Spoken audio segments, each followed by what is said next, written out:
I think we can all agree that having a reliable and dependable car is a very beneficial thing in life. I mean, if you don't, you're going to get stuck with costly repair bills, annoying trips to mechanics, and just countless inconveniences that you otherwise wouldn't have to deal with. Now, to keep your car reliable, there's several things involved in that, but one of the most important ones is keeping up with regular oil changes. So your oil is kind of like the lifeblood of your car.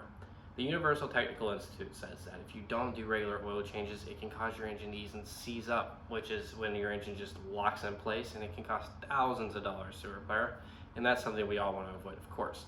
So your oil, it is the lubricant of your engine. It keeps everything running nice and smooth and happy, so it's important that you use high quality oil, that you have a new oil filter, and that you change these things regularly so they don't get worn out. Oil basically becomes less effective over time. So personally, I have a background in motorsport, so I do a lot of oil changes. I change my race car's oil once, twice, 3 times a month. I do oil changes on my daily driver, my parents' cars, my friends' cars. I do them all the time. So I think I'm going to take a few minutes to explain to you how to do your own oil change so you can save some time and money and have some peace of mind. Oil changes are a 3-step simple process. The first one involves preparing the car. So what do I mean by preparing the car? Well, to do an oil change, you have to get underneath the car, so that means you need to have the car safely lifted off the ground. So the one thing you'll need is a floor jack. Floor jack slides underneath, lifts the car up, and then you'll need jack stands that support the car. This is a jack stand.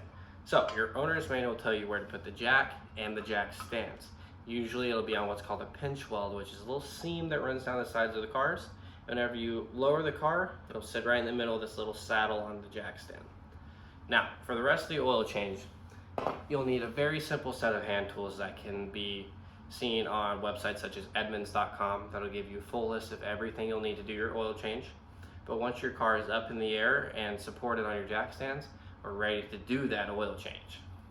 So you'll need to remove your drain plug. That can be done with a ratchet, a socket, or a wrench, or a few other things, but those are the most common.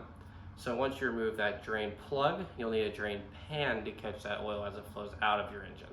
This will take a few minutes, so it's a good time to do an oil filter change.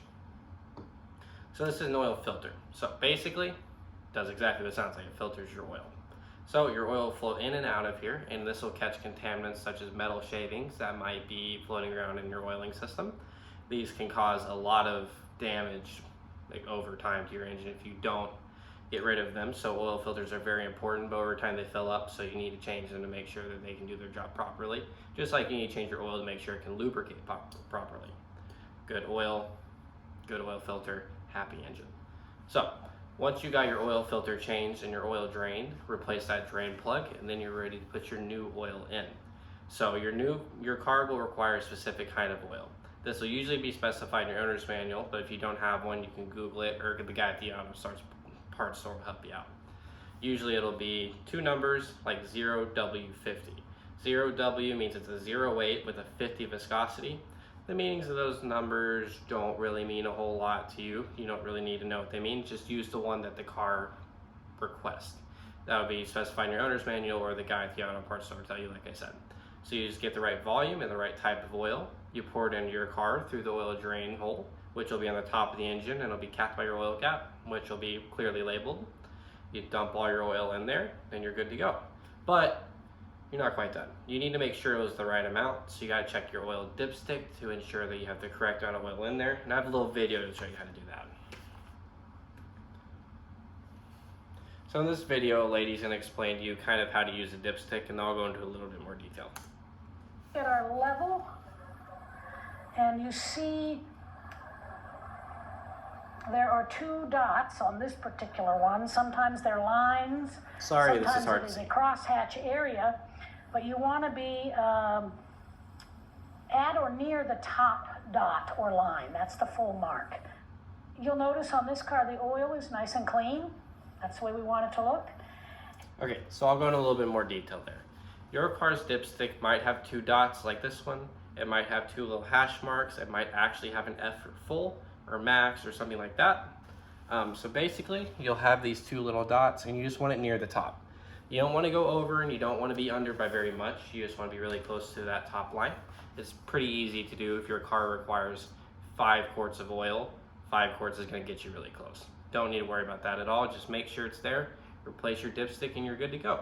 So, like I said, an oil change is really simple. That's the entire process. Just put your car back on the ground and you're good for another 3, 5, 6, 7,000 miles, whatever your car's oil change interval is, which is also important to know.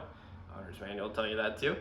But now that you know how to do your oil changes, you can save time and money by not having to take it somewhere and rely on somebody else to do it. You can do it whenever it's convenient for you. And now you know how to do it, and you can teach your kids, and then your whole family can have happy cars.